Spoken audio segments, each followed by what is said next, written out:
So Ryan Mallet is released. They signed TJ Yates to Yetti.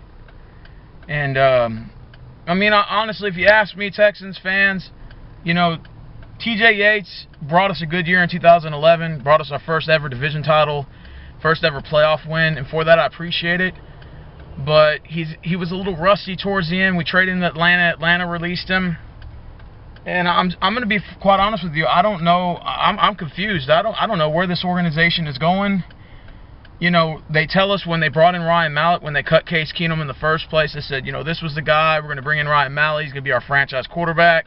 And I can understand why you did, because he had you know, great football mechanics. He had a decent arm. He could throw deep.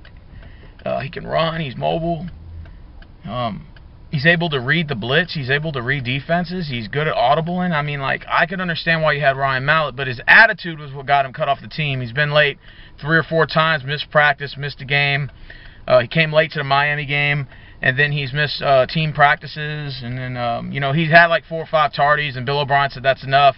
You know, you're done. You know, he even missed some team meetings. I think a lot of it had to do with Hard Knocks when Bill O'Brien told him that, you know, Hoyer's a starter and I'm, you know, sticking with it. That's my decision. And Ryan Mallet was pissed because, you know, he was with the Patriots for 5 years and you don't even know, like, he just barely got on the team and he's expecting, okay, that's what's up. You're going to go with me. I've been waiting for this moment. Now all of a sudden you yank it away and give it to Hoyer, which I understand, you know, but at the same time it's like, why'd you bring this guy in the first place if you felt like he was the... If you felt like now, okay, I made a mistake, he's not the guy anymore, then why'd you bring him in the first place? You released Case Keenum. Should have kept Case Keenum. I thought Case Keenum was a great player. He came into backup for Nick Foles in a couple of Rams games and did pretty good, stat-wise, fantasy point-wise. So my only question is, like, where do we as a franchise go from here? I mean, you obviously know that Hoyer is probably going to be here for a year, maybe 2. I'd be really shocked if they go with him again next year. I'd be really, really shocked, unless he turned the season around and he did really well stat-wise going towards the end. I don't see them keeping him past this year. And which reminds me, you see a guy like Fitzpatrick from last year who I bashed at the beginning but actually became really good towards the end. I actually give Fitzpatrick props. He had his best season in the NFL last year. Best season. He even said he learned more things at the quarterback position starting with the Texans than he did with any other franchise. Fantasy point-wise, stat-wise, man, Fitzpatrick was the fucking man. You should have just kept Fitzpatrick instead of cutting Keenum. You should have kept Fitzpatrick and Case Keenum and maybe bring in Hoyer as a 3rd string. Tom Savage, I like Tom Savage, but he got hurt this year. I don't know where they're going to go with Tom Savage. He's ever going to get a chance in the NFL. I see he could be a potential Matt Leinart, like he played with the Raiders and the Cardinals, but he just gets hurt a lot, man, and I just don't know if it's going to work. It's going to pan out. So we don't have a quarterback. We got holes in the secondary. We got an offensive line, 2 guys that aren't blocking, and Brandon Brooks and the other cat, Newton. Both of them motherfuckers can't block for shit. Now we don't have a running back. Arian Foster's out for the year, torn ACL. He's done.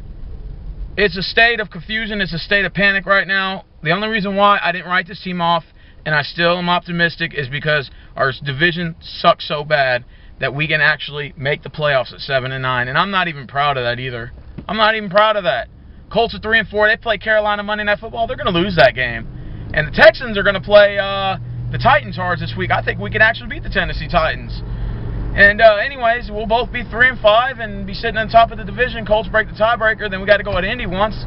But we got more losses coming. We're going to play the Patriots, the Bengals, the Steelers, the Jets, the Bills. I mean, yeah, Jets and the Bills. I don't see us winning any of those games. So that's probably what's going to be our downfall. I see at best this team maybe going 5-11, 4-12, if we're lucky. It's a clusterfuck. This will probably be the 3rd season now since we made the playoffs, in 2 years under the Bill O'Brien era. A lot of you motherfuckers are saying fire Bill O'Brien. I have to respectfully disagree. I don't think we should fire Bill O'Brien.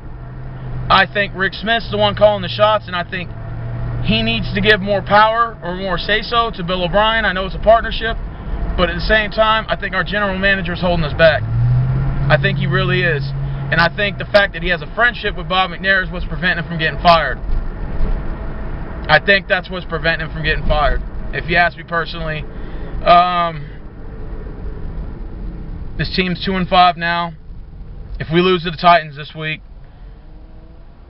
I'd have to say stick a fork in it at 2-6. Because there's no way that, we're going to go on a bye and then have to play the Bengals right after that.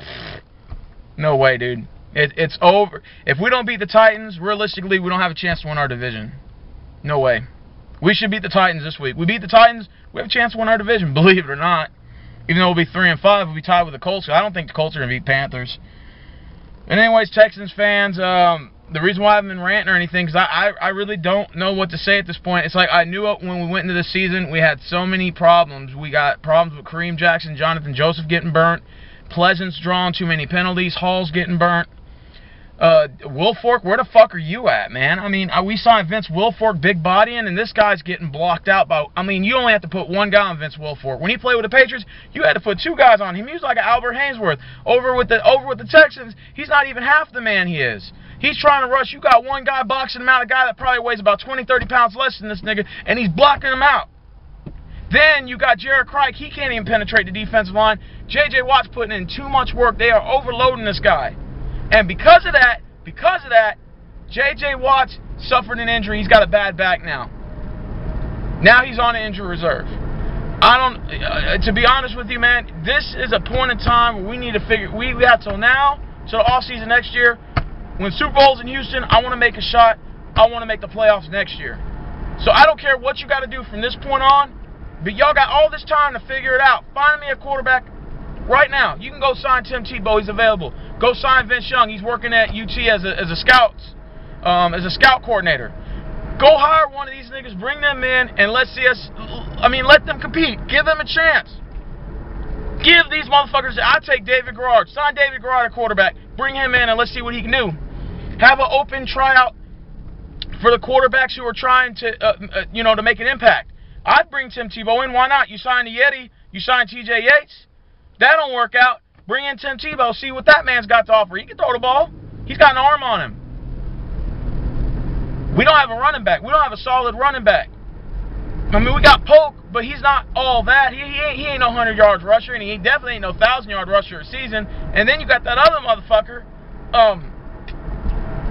who's Alfred Blue, and he's okay. He's game to game. He has a good game sometimes. He has bad games. At least Arian Foster, 6th in rushing last year, 1,246 yards, and only played 11 games. This year, he's out for the year. They overloaded Arian Foster, and they overloaded J.J. Watts. They need help. You need to bring this fucking help. But anyways, man, I'm out this motherfucker, man. Texans fans, don't worry. We still got a chance to win our division. But we really need to figure something out in the quarterback position, and we need to have a fucking game plan because this coaching staff seems fucking lost. Fucking lost. And it's not just frustrating me. I'm just feeling confused because you bring in Ryan Mallet, and you tell us he's the man. But he's not the man. You bring in Ryan Mallet, you say, oh, man, that's the guy right there. That's our franchise quarterback. And I believe that, I'm still behind it. Man, you can cut this nigga. You say, oh, he's not good enough. Oh, he comes tardy or whatever.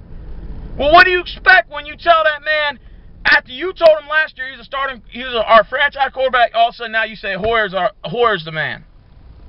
I'd be pissed too. Anyways, 2-5 this week. Ryan Mallet got cut because he had a bad attitude. I see a lot of players have bad attitude. Did you see what Greg Hardy did? Slapping the clipboard.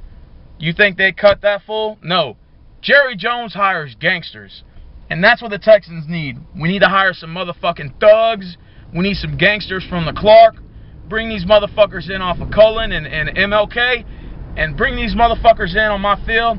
And let's see what they got to bring to the football field. Because sometimes drama brings morale to the locker room. And it brings attention. Rather it's negative or rather it's positive. You think if I had an opportunity, I'd bring in a guy like Terrell Owens, who's in good shape at 40 years old. The dude can still ball. I'd bring in a guy like Randy Moss out of retirement who's still in shape, who says he can still play. I'd bring in a guy like Ocho Cinco from the Canadian League at the wide receiver position to help out DeAndre Hopkins, because right now we don't have any receivers to help them out. DeAndre Hopkins is the only guy. Cecil Shorts is too short. He's injured. Then we got Nate Washington. He's an old man, 38 years old. He's catching balls during garbage time. We don't have any receivers. State of confusion, this team is in a clusterfuck right now.